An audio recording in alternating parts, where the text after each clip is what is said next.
एक राजा की उम्र 80 साल का हो गया था। वो बूढ़ा हो चला था। उम्र के इस पड़ाव में उत्सव मनाना चाहता था।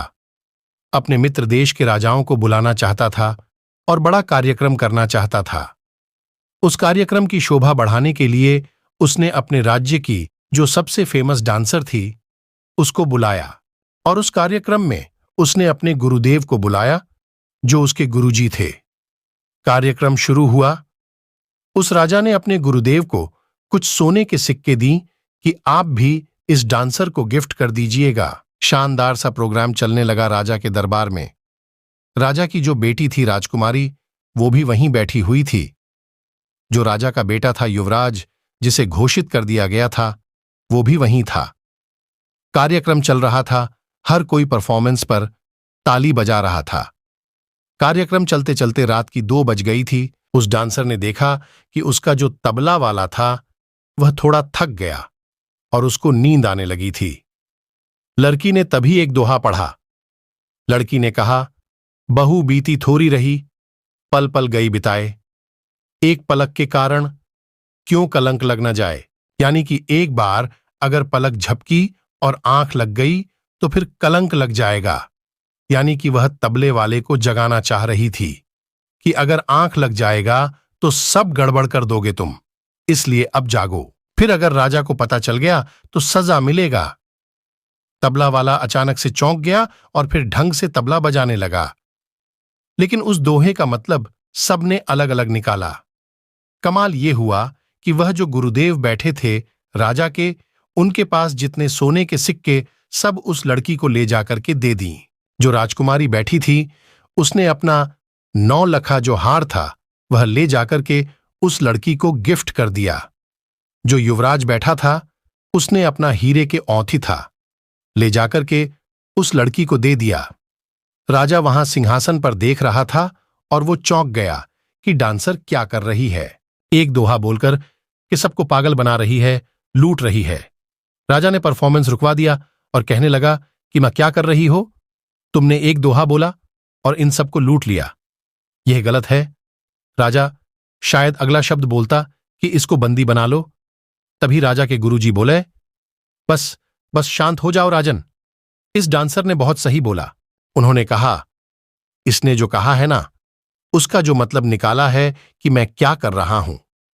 मैं जंगल में था, तपस्या कर रहा था पूरी जिंदगी और पूरी उम्र। अब इस उम्र के पड़ाव में तुमने कहा यहां आ जाओ और मैं यहां आ गया और मैं इस लड़की को सोने के सिक्के दे रहा था। ये क्या पाप कर रहा था मैं।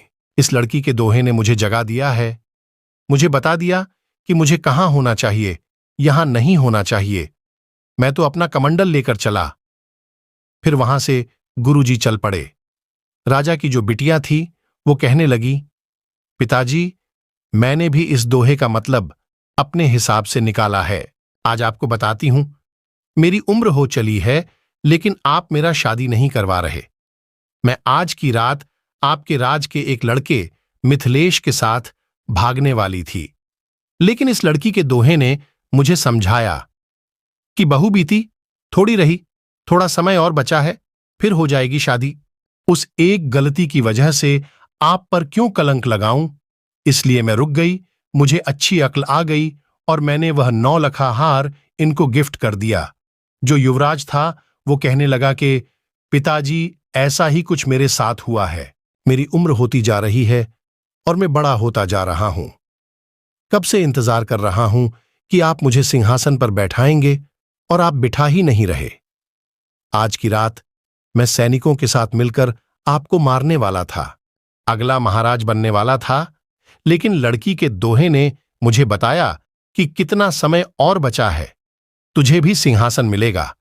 सब्र रख। उस एक वजह से अपने पिता का कत्ल क्यों करना, पिता का खून क्यों करता है, यह कलंक क्यों अपने माथे लेता है। उस लड़की के दोहे ने मुझे समझा दिया। राजा की आंखें खुल गईं। लड़की भी सोचने लगी कि उसके दोहे का मतलब सबने अपने हिसाब से निकाल लिया। अब वह क्या कर रही है, उसे खुद भी ये काम बंद करके कुछ और करना चाहिए। राजा को समझ में आ गया कि बहू बीती थोड़ी रही, एक गलती की वजह से कलंक क्यों लगा रहा हूं? राजा ने भी अपनी गलतियों को सुधारना शुरू किया।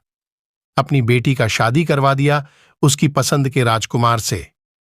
बेटे को सिंहासन सौंप दिया और खुद जंगल में चला गया संन्यास लेकर के। ये कहानी है और ये दोहा समझता है, बहू बीती थोड़ी रही, पल पल गई बिताए। एक पलक के कारण क्यों कलंक लग जाए?